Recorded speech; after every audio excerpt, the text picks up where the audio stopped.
Welcome to Performance and Health.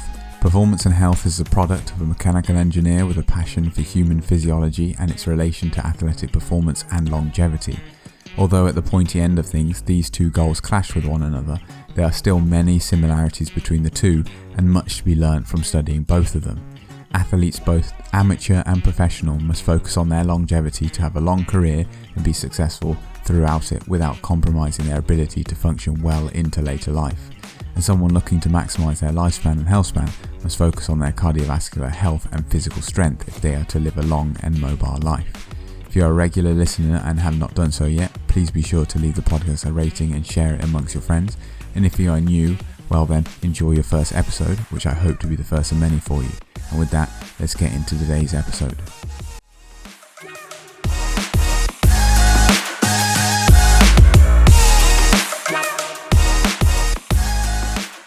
Welcome back to this episode where I will be looking into the performance enhancing effects of caffeine.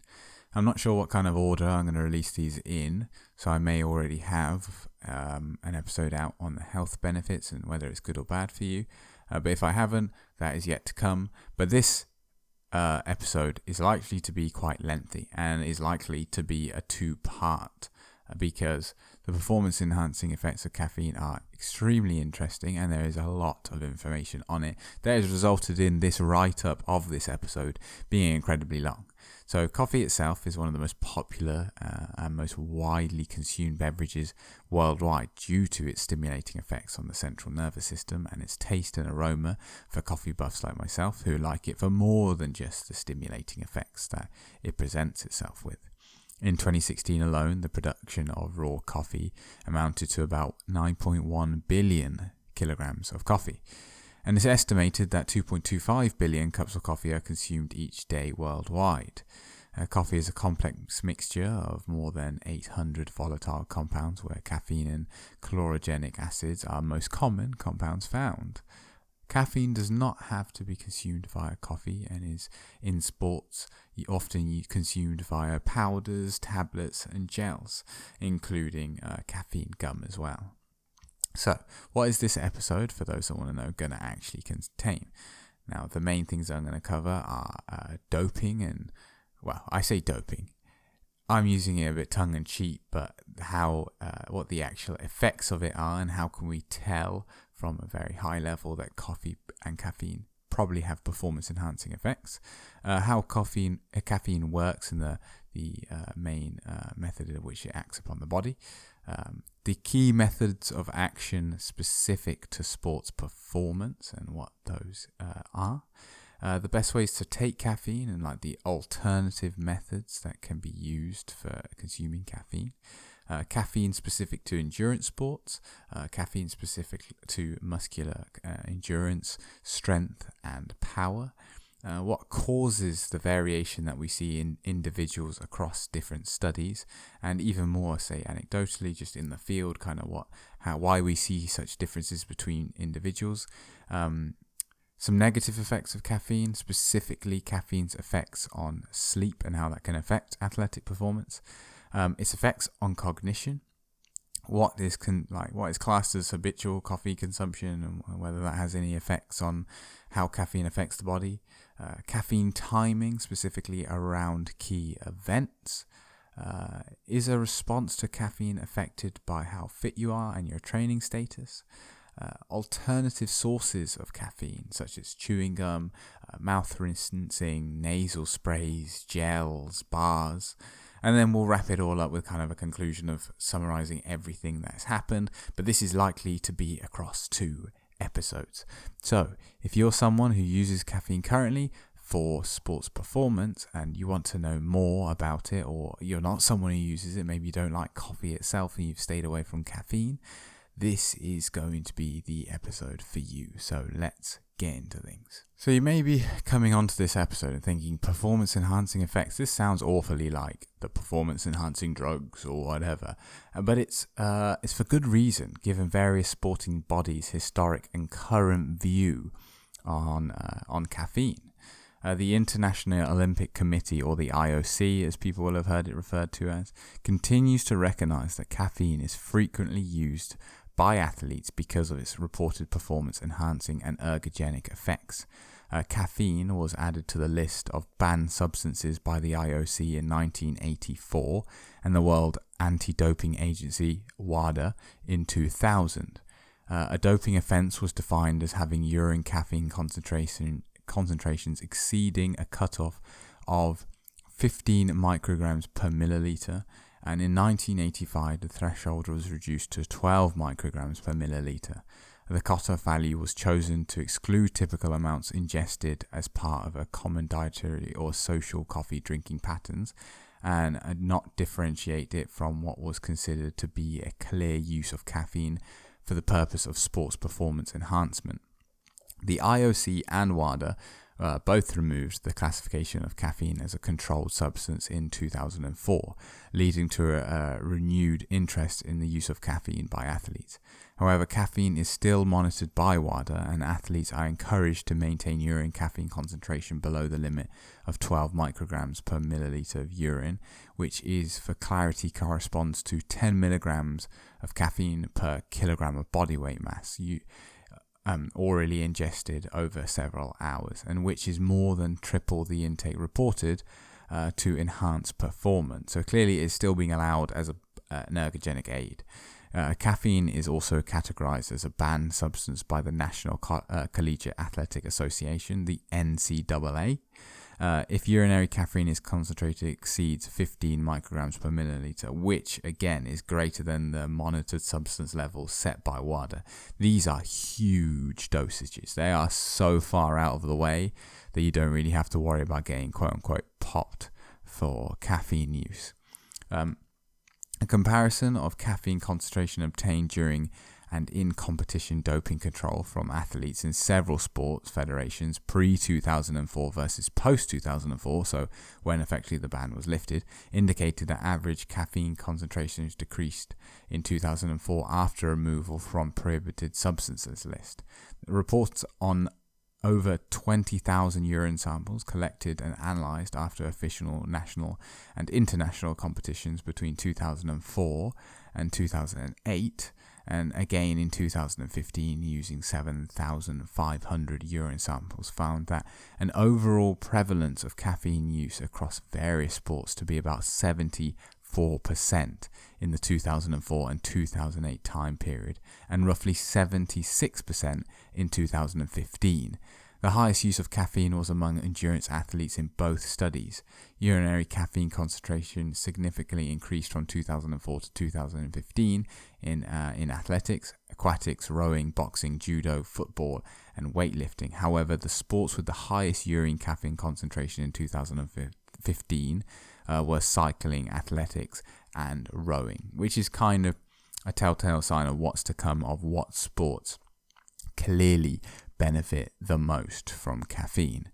Now, just for people who, some of you may already take caffeine tablets or caffeine gels where it's very clearly labeled like 75 milligrams, 120 milligrams, 100 milligrams, 200 milligrams, whatever the dosage is, it's very clearly labeled, and you're usually taking it for, in the case of a gel, the carbohydrates and the caffeine, or in the case of a tablet where you're just taking it for the caffeine, you clearly know how much caffeine you are taking. However, for someone just consuming coffee or a couple of coffees before they go out on a ride or before an event, you're not really going to know. So general brewed drip method coffee, something like 240 mils, is between 65 and 120 milligrams, with the nominal amount being 85 milligrams. Instant is slightly less at 75, decaf is about 3, and a 30 ml espresso is about 40 milligrams. Teas, unlike what people often sometimes say, saying, oh, they got no caffeine or in them or whatever, about 60 milligrams for a brewed tea. Now, this is, again, for someone who, you spend a bit more time with coffee and you're worried about brew times and all these kind of things, it's going to depend heavily on how long that tea bag is sat in that mug and what kind of tea it is. But even iced tea drinks can contain as much as 50 milligrams, but usually about 25. Soft drinks like Coca-Cola with a 360 ml can, 40 milligrams. Energy drinks, 80 milligrams. A common one is a 250 ml can of Red Bull is usually about 75 milligrams of caffeine. Cocoa beverages are still going to have 6, chocolate milk beverages 5. These are more relative to people who are just consuming random drinks thinking they're not consuming caffeine. But the big hitters, coffee and tea, you're looking at 85 to 60 milligrams of caffeine. And now for how caffeine is kind of actually works. This is going to be a very general kind of overview, and then a lot of the stuff that I'm going to mention in this next bit will then be gone over again in much greater detail. But this kind of gives you an initial idea of where we're going with this. But caffeine is completely absorbed by the stomach and small intestine within about 45 minutes of oral ingestion. But will appear in the blood within minutes, peaking somewhere between 30 and 120 minutes after ingestion. The hydrophobic properties of caffeine allow its passage through all biological membranes, including the blood-brain barrier, and the peak plasma concentration is reached within 15 to 20 minutes after oral ingestion in humans. So 95% of caffeine is then metabolized in the liver by various enzymes, while the average half-life of caffeine is generally reported to be between 4 and 6 hours. It varies between individuals and even may range from 1.5 hours to 10 hours in some adults. The wide range of variability in caffeine metabolism is due to several factors. The rate of caffeine metabolism may be inhibited or decreased with pregnancy or the use of hormonal contraceptives, increased or induced by heavy caffeine use, cigarette smoking, or modified in either direction by certain dietary factors and or variation in the CYP1A2 gene. Over 95% of caffeine is metabolized by the CYP1A2 enzyme, which is encoded by the CYP1A2 gene and is involved in the demethylation of caffeine into primary metabolites and, as stated before, metabolized in the liver. This gene will have a drastic effect on caffeine sensitivity, metabolism, and response. So, to a nerve cell in the brain, caffeine looks a lot like adenosine. The way to look at this is you've got a jigsaw puzzle. Now, you may have several pieces that go together, but only one is the correct one. Now, caffeine is effectively one of these jigsaw puzzles that isn't adenosine. It's not the correct one to fit to this receptor. But as a result, caffeine binds to the adenosine receptor. However, caffeine doesn't slow down the cell activity as adenosine would. As a result, the cell can no longer identify adenosine because caffeine is taking up all the receptors that adenosine would normally bind to. Instead of slowing down because of the adenosine effect, the nerve cells speed up. Caffeine also causes the brain blood vessels to constrict because it blocks adenosine's ability to dilate them. Caffeine's effect on the brain also induces increased neuron firing. The pituitary gland senses this activity and assumes some sort of emergency must be occurring, so it releases epinephrine, a hormone that tells the adrenal glands to produce adrenaline. And adrenaline is the fight or flight hormone, and it has a number of effects on your body, including your pupils dilate, the airways open up. This is why people suffering from severe asthma attacks are sometimes injected with epinephrine or an EpiPen. Your heart beats faster, blood vessels on the surface constrict to slow blood flow from cuts and increase blood flow to muscles. Now, you may be thinking, blood flow from cuts? Well, imagine if a lion or a tiger or any wild animal has cut you, or another human has cut you.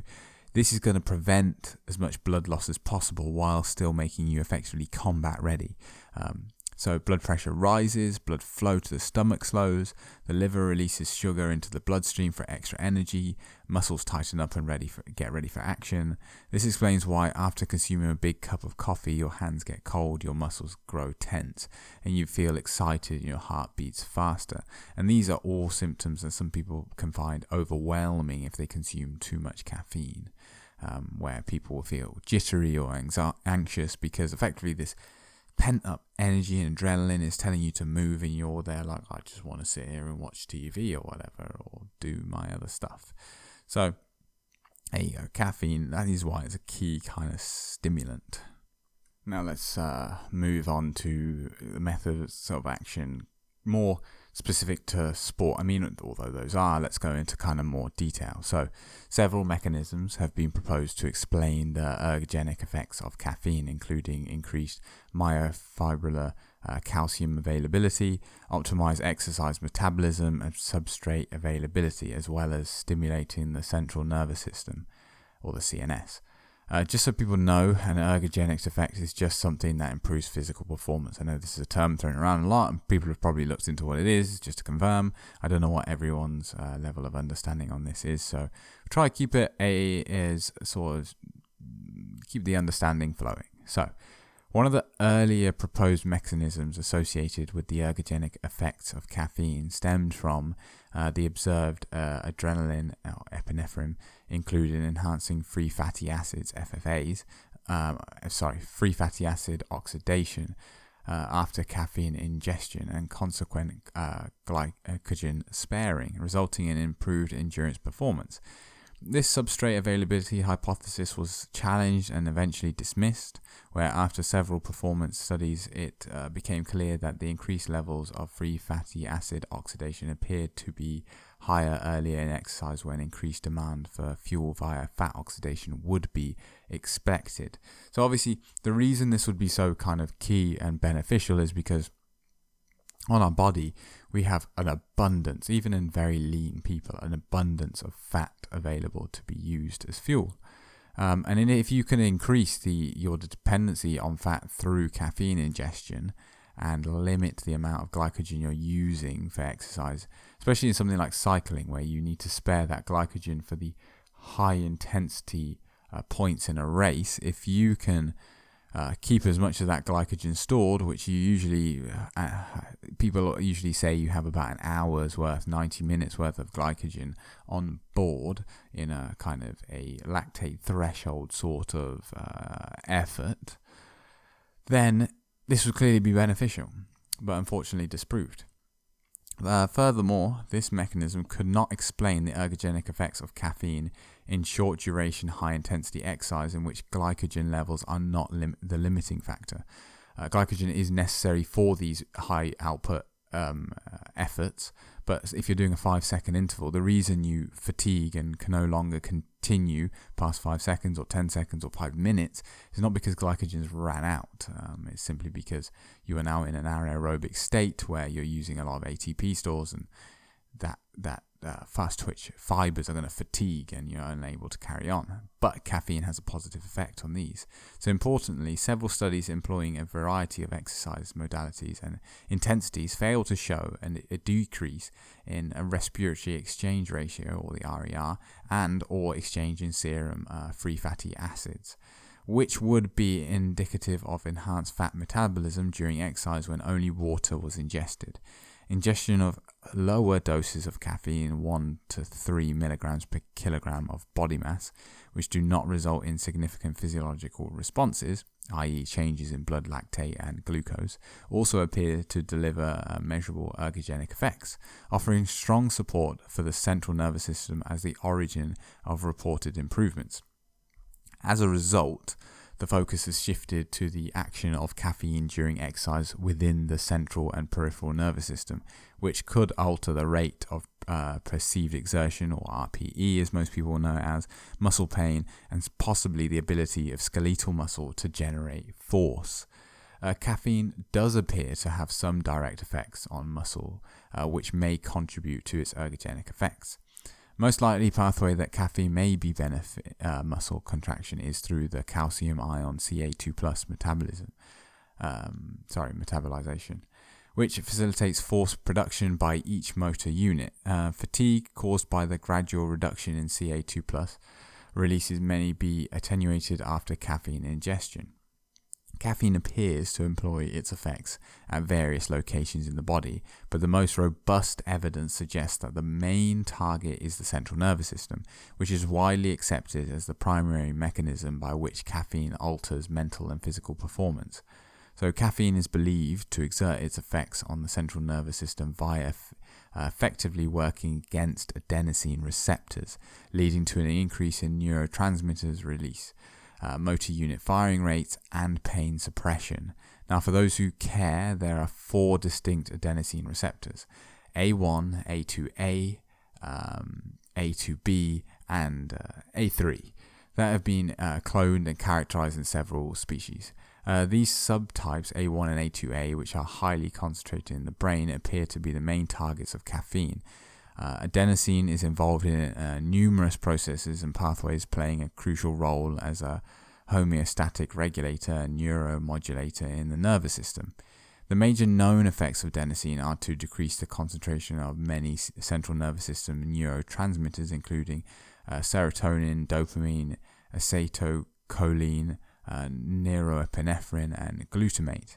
Caffeine, which has a similar molecular structure to adenosine, so a bit like a jigsaw, it's able to slot in. You may in a jigsaw say have 2 pieces that will go together, but only one of the pieces is the correct piece to go into that slot. Now, caffeine is effectively that incorrect piece that has the correct shape. It is able to slot into where adenosine will go, and now adenosine is no longer able to occupy that space in the receptor. This results in positive effects on mood, vigilance, focus, and alertness, but in most but not all individuals, which we'll kind of go into in more detail as we go further along. So researchers have also characterized aspects of the adenosine A2A receptor function related to cognitive processes and motivation. In particular, several studies have focused on the functional significance of adenosine A2A receptors and the interactions between adenosine and dopamine receptors in the relation to aspects of behavioral activation and effort-related processes. The serotonin receptor 2A has also been shown to moderate dopamine release through mechanisms involved in the regulation of either dopamine synthesis or dopaminergic neuron firing rate. A possible mechanism for caffeine's ergogenic effects may involve variability in the 5-HTR2A receptor activity, which may be modulated dopamine releases and consequently impact alertness, pain, motivation, and effort. So you can see caffeine is incredibly complex in the way that it's going about these effects that we all see of how we're stimulated and seem to have improved pain tolerance and reduced rate of fatigue. So muscle pain has been shown to negatively affect motor unit recruitment and skeletal muscle force generation proportional to the subjective score for pain intensity. This is kind of an easy one to relate to if you've ever done really anything. If you've ever hurt your foot while running, or you've ever hurt your hand in some way, and when you hurt your foot and suddenly you realize you're just walking weird, or you try run and you physically cannot overcome the brain's ability to just shut off the ability to use it in a way that is detrimental to itself. And you'll try run and you'll limp. You will simply limp. And that is an example of where the brain is going, no, that is going to damage that further. I am not allowing you to do that.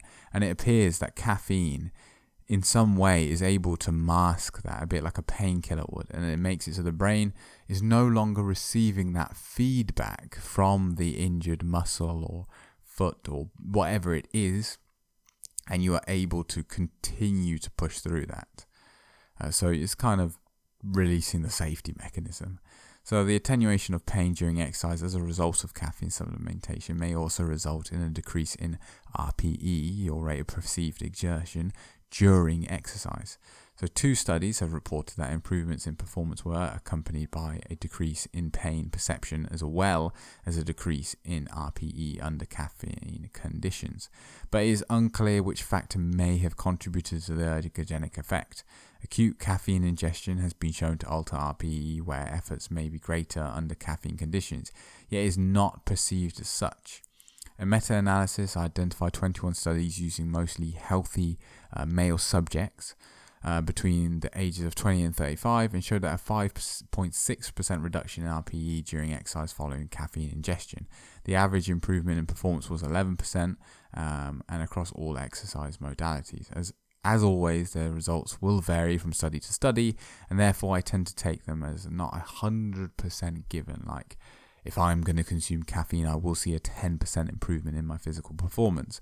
More provides you a guide as to where to take your training and how much caffeine, and whether it's something if you're not a coffee drinker and you're someone who maybe has a bit of a fear of caffeine itself, can sort of bring yourself to go, there are some clear benefits. Let's kind of dive into them and let's take them into my training. In the last decade or so, our understanding of the central nervous system fatigue has improved. Historically, it was well documented that physiological factors can affect exercise performance, and that dysfunction at any step in the continuum from the brain to the peripheral contractile machinery will result in a muscular fatigue. The role of the central nervous system in its motor drive effect was shown by Davis et al., who examined the effect of caffeine injection directly into the brains of rats on their ability to run to exhaustion on a treadmill. In this control study, rats were injected with either placebo, caffeine, or something called NECA, which is an adenosine receptor agonist. This means that this compound, although it wasn't adenosine itself, it performs the exact same function. So unlike caffeine, who binds to the receptor and has a completely different outcome, this agonist effectively bound to it, but also performed the exact same function. And then also a caffeine and NECA, so the agonist together. So you've got a placebo, you've got caffeine, and you've got placebo, caffeine, the agonist on its own, and then caffeine and the agonist together. So rats ran 80 minutes in the placebo trial, 120 minutes in the caffeine trial, and only 25% with the NECA, so the adenosine agonist. When caffeine and NECA were given together, the effects appeared to cancel each other out, and the run time was very similar to that of the placebo group. When the study was repeated with injections into the body cavity instead of the brain, there was no effect on run performance. The authors concluded that caffeine increases running time by delaying fatigue through the central nervous system effects. In part by blocking adenosine receptors, caffeine also appears to enhance cognitive performance more in fatigued than well-rested subjects. This phenomenon is also apparent in exercise performance, but in the field and in the lab, experiments also show the same thing. So simply, caffeine's kind of like a safety removal switch. It kind of goes, we've got all these kind of things that we've cleverly put in place to limit the amount of damage that can happen to us. And then caffeine comes along and goes, I don't think any of those are worth it. There must be something else that would prevent them from damaging themselves. So it kind of just patches them up and stops people from using them. Hence why it looks like when you're well rested, caffeine has less of an effect, because effectively, even though you're patching up all these safety mechanisms, they're not really firing. They're like, look, we've got plenty of energy. So yes, when you then take it to the extreme and do a high intensity, real short burst thing, you still see the performance enhancements, because the same thing's effectively happening. Whereas on a 20-minute or 30-minute or 40-minute interval, the first 10 minutes, there may not be much difference because of the fact that the body hasn't fatigued yet and it's not trying to shut things down. As stated earlier, with these benefits of caffeine being present, it's clear why it would be useful in endurance sport.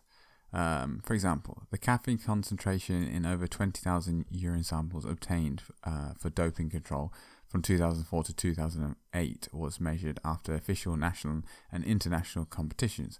The investigations concluded that roughly 74% of elite athletes used caffeine as an ergogenic aid prior to or during a sporting event, where endurance sports are the disciplines showing the highest urine caffeine excretion and therefore prevalence after competition. So that's just a recap of something I've already said to prove that clearly it is widespread, the use of caffeine within sport, and more particularly endurance sport. So less than a 1% change in average speed is enough to affect medal rankings in the Olympic endurance events lasting 45 seconds to 8 minutes. This is why super shoes in track running and road running have become such a big deal, and I plan to make an episode kind of going over what the proposed benefits are, which shoes are best in theory, and so on and so forth. But for now, keeping on track with caffeine. In other events, such as men's individual road race, the difference between the top 3 medalists can be as little as 0.01%, At the end of the highest levels of sport, competitors will be near their genetic potential, unlike people in the general public.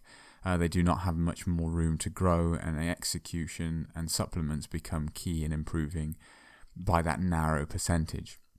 Effectively, to a average athlete, 1%, although still important, you could pick that 1% up by just training more or executing better or just having a longer training history. Like, it's unlikely that you've got 5-10 years of structured volume, like reasonable volume training for that period of time, whereas an elite athlete has likely been following some kind of structure with a reasonable amount of volume for quite a few years, and they are pushing up to their genetic potential, meaning that anything like caffeine that is legal is clearly something that needs to be implemented and optimized on race day. So caffeine has consistently been shown to improve endurance by 2 to 4% across many studies using a 3 to 6 milligram per kilogram of body weight dosage. As a result, caffeine is one of the most prominent ergogenic aids and is used by athletes in a wide variety of sports and activities involving aerobic endurance. And anyone who's been around really triathlon, running and cycling will have consumed caffeine gels more than likely because of this exact benefit. Endurance sports are not the only sports that can see large benefits from caffeine consumptions. Any sport that involves any form of muscular endurance, strength and power will see a benefit from this. Generally, the primary sports-related goal of strength and power-orientated resistance training programs is to move the force-velocity curve to the right, indicating an ability for an athlete to lift greater loads at higher velocities. Studies generally report that caffeine ingestion provides ergogenic effects of moderate to large magnitudes, with similar effects noted for both mean and peak velocity and in the upper and lower body exercises as well. As strength and power development through resistance exercises is a significant component of conditioning programs for competitive sports of all kinds, caffeine can be a useful tool in competition and in training. The most frequently consumed dose of caffeine in studies using strength tasks with trained or untrained individuals usually ranges from 3 to 6 milligrams per kilogram of body mass. Again, this seems to be kind of the golden range that is used and advocated for as a performance enhancing effect. So ingestion in the form of pills or capsules 30 to 90 minutes before exercise, as is the case often in training before a session in the gym or in endurance training. For muscular endurance studies have shown improvements of up to 7%, yet others show nothing. The same goes for strength training, where some studies have observed improvements of up to 7% and others showed no change at all. I think this comes down primarily to the cohort of individuals that are brought in and how the strength metrics are measured. I think often, as we've seen, is that there is just so much variety in how people respond to caffeine that, again, it's just something that you have to experiment with yourself in different dosages and see whether you get the expect seen. One thing we will get onto a bit more later is the different methods of using caffeine. I think obviously if you're using something like 100 milligrams, it's kind of such a small dosage that it doesn't really matter how you're consuming it, whether it's through coffee itself, whether it's through a tablet, a pill, a powder, whatever. I would say once you start getting up to the 300, 400, 500, 600, 700, 800 milligrams, when you're getting onto really high dosages, where first of all that can become an element of you could do yourself some harm to some extent or cause gastric problems. If the margins become narrower and narrower, where you're getting close to that your personal limit, staying away from powders or anything that's like sort of volumetric. You want tablets and chewing gums and things that are a single serve prescribed amount, so that if you want 300 milligrams, you know that is 3 tablets, rather than trying to guess 300 milligrams of powder and in things like pre-workout shakes. And You may have other ingredients in there that you don't know what the recommended dosage is. So once you start getting to those high amounts, sure, if you're just having a scoop of pre-workout, and that's fine. But if you're trying to hit other specific numbers that are multiples of that, then it's best to kind of stick to a controlled substance like a tablet. Now, with all this talk of variation, you're probably wondering at this point, what causes this variation? We have already kind of glazed over it, but for more detail, genetic variations affect the way we absorb, metabolize, and utilize nutrients in general. In the field of nutriogenics, caffeine is the most widely researched compound, with several randomized controlled trials investigating the modifying effects of genetic variation on exercise performance.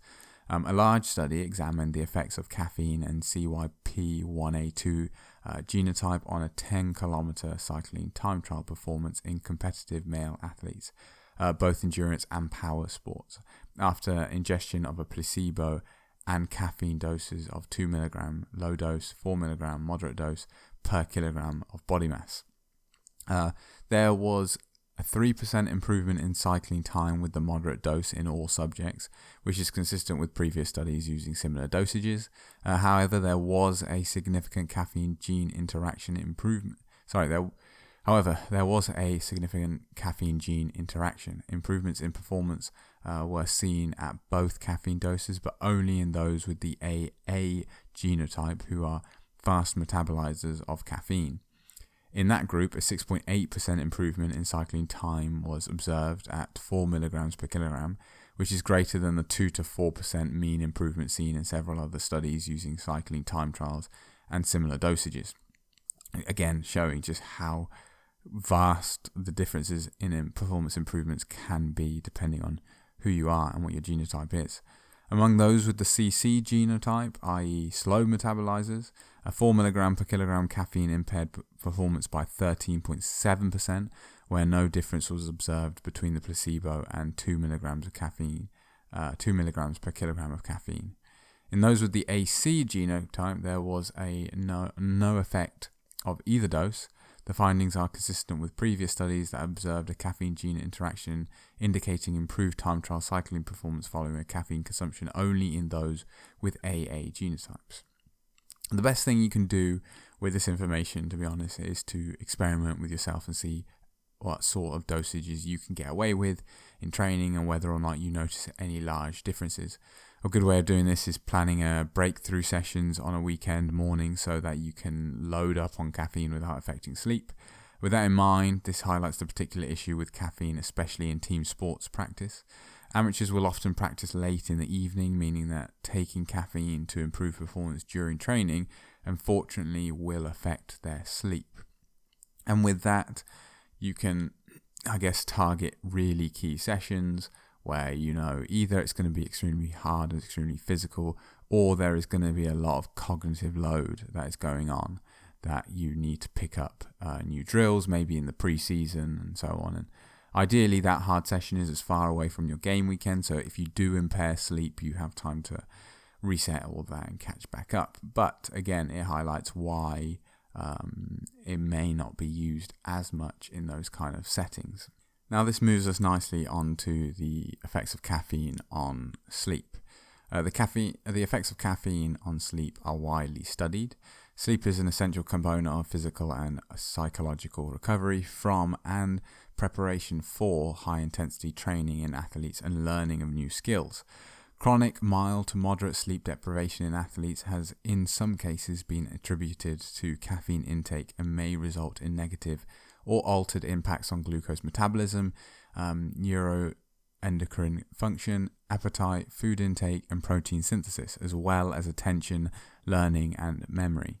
These factors can all influence an athlete's nutritional, metabolic, and endocrine status negatively and hence potentially affect energy levels, muscular repair, immunity, body composition, memory, and learning, and result in a diminished athletic performance, of course. Now, for people in endurance sports that are not particularly technical, learning may be a bit of an afterthought. But in team sports where new drills, skills, and set plays are being learnt all the time, learning is a critical part of a professional athlete's game and should not be shortchanged.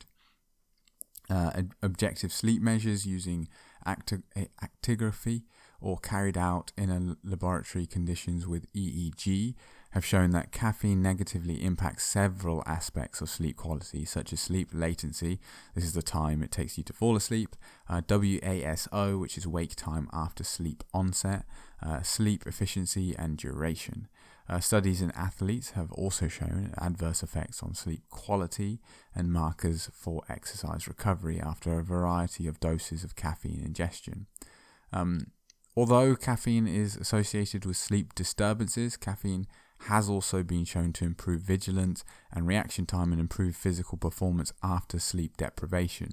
This may be beneficial for athletes who are traveling or involved in multi-day sporting events and must perform at their highest level under sleep-deprived conditions. Think of an ultra-marathon or an ultra-cycling event, or simply someone who's jet-lagged because they've had to fly halfway around the world for an event. In particular, things like cycling where the calendar can be pretty packed.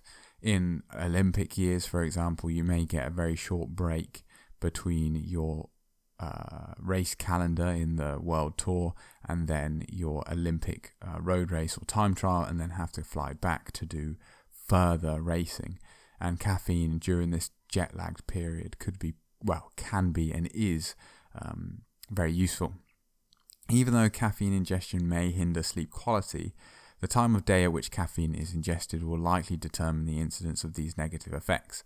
For example, in one study that included a sample size of 13 participants, ingestion of caffeine in the morning hours negatively affected sleep only in one participant, likely someone who had a half-life of caffeine was exceptionally long or with a high sensitivity to caffeine. However, ingestion of caffeine in the late afternoon, 6 o'clock in this case, resulted in insomnia effects among 6 participants, so just under 50%. These results are likely explained by the half-life of caffeine, which is generally around 4 to 6 hours, even though it varies between individuals quite greatly. Effectively, if you're having, say, 120 milligrams of caffeine through a coffee first thing in the morning, well, you may have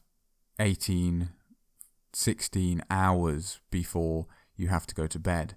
So there's plenty of time for that caffeine to decay. Whereas if you have it at 6, you may only have 4 hours until you go to bed. At which point, if you're consuming 120 milligrams, you've still got around 60 milligrams of caffeine in your system.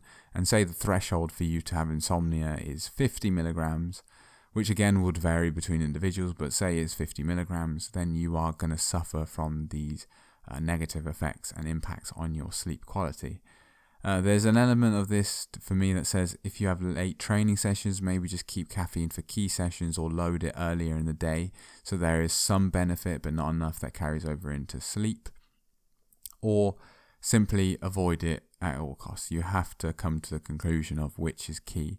If maybe you want to, say you're playing football or rugby, for example, and your training's at 7 p.m, then maybe it just comes down to you do not use caffeine for any training sessions, and then you start using caffeine only on match day, where you clearly have enough time in the day for the caffeine to drop off and not suffer the consequences of poor sleep as a result of the caffeine that is still in your system.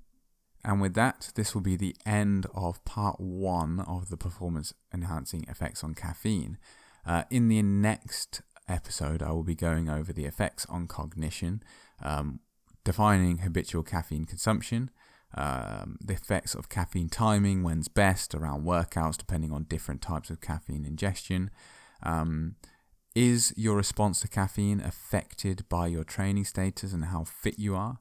The best ways to take caffeine and alternative sources such as chewing gum, mouth rinsing, nasal sprays, gels, bars, and then we'll have a wrap-up kind of conclusion as to everything covered in these 2 episodes in a sort of overhead bit of detail, and then close it out. And hopefully from that you will know now more accurately how to go about dosing yourself, when to have it and when not to have caffeine. Thank you for listening to today's episode. If you want more content like this, there are plenty of other previous episodes to check out. But before you do, why not follow the podcast and leave it a rating wherever you get your podcasts from? Or even better, share it with a friend.